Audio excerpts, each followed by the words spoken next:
Alright, you read the title.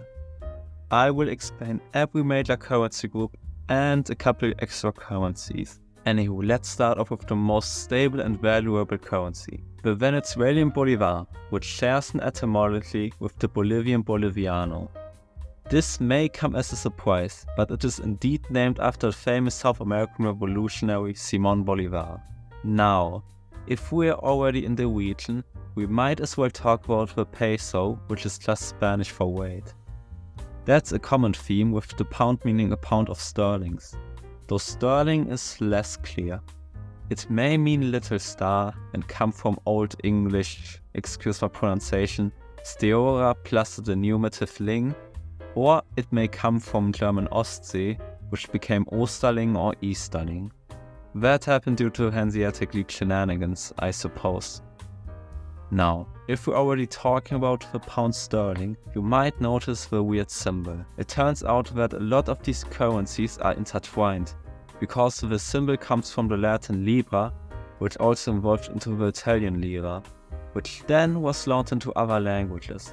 And to top it all, Libra is Latin for, you guessed it, pound.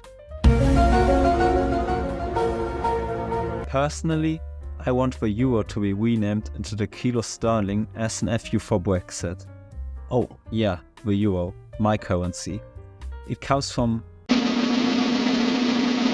Europe, surprisingly, I know, and is named after the epsilon, the first letter of Europe in Greek. Now, talking about ancient times, we got 4 more Latin name origin currencies. Firstly, the Rial or Real used in a few Middle Eastern countries like Brazil. It comes from Latin regalis, meaning royal. That makes more sense when you consider it developed into Portuguese real. Real, what's up with Portuguese ass?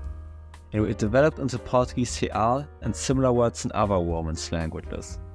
Now that we're already talking about royalty, currencies called crown come from Latin corona, meaning crown. Yeah, that's quite boring. Then on our Latin list, the franc comes from the engraving Rex Francorum on Frankish coins, which means king of the Franks. And lastly, the Dinar comes from the Roman silver coin denarius. And fun fact, even the Gupta Empire used a term deriving from it as its currency for whatever reason. I assume trade, though it's still weird that this word made it from the Roman Empire all the way to India. Now that we've finally got Latin out of the way, let's head east before finishing with the dollar. Złoty is just Polish for golden. Lev comes from the old Bulgarian word for lion, which in my opinion is really cool. The ruble is also pretty interesting. It comes from the verb rubit, which means to cut. It either was a cut-out part of the hryvnia or the casting of the currency involved cutting. Oh yeah, the hryvnia, one Ukrainian Hryvnia. It is thought to derive from Slavic Riva, which in modern Ukrainian, Russian, Bulgarian and Serbo-Croatian means mane, as in a lion mane for example. Although in Ukrainian it's Hryva, not Griva, which tracks with the sound change of the Ukrainian currency as well. Oh, and it was also the currency of the Kievan Rus as the hryvnia. Anywho, let's head south to the Indian subcontinent and Indonesia. Rupee comes from the Sanskrit rupia, meaning wrought silver. And wrought means a metal beaten out or shaped by a hammer. Yeah, I did not know that either before making this video. So logically we should continue with the one. But let's first quickly discuss the Moroccan dirham and also the shilling used in Eastern Africa. The dirham was an Islamic unit of weight. It comes from the Greek drachma, which was drasomai in ancient Greek, meaning to grasp or fistful. The shilling, on the other hand, comes from the Old English skilling, which comes from Proto-Germanic skilliana, meaning to separate, split or divide. But finally, our last 2 currencies, the yuan and the dollar. Yuan means round, as does its character, although in Lebanese the kanji is no longer used often to mean circle. Well, that's a bit boring, but at least better than pound. And finally, the dollar. It comes from the thaler, and thaler comes from St. Joachim's Thal, a village that, you already guessed it, lies in modern-day Czechia. In fact, the Czech name is Jachimov.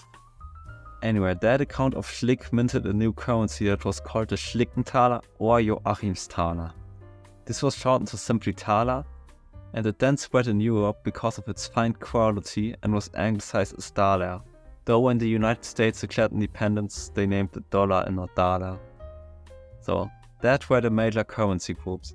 Sadly, we couldn't cover every single currency, but feel free to comment more currencies with the etymology, especially the Vietnamese one.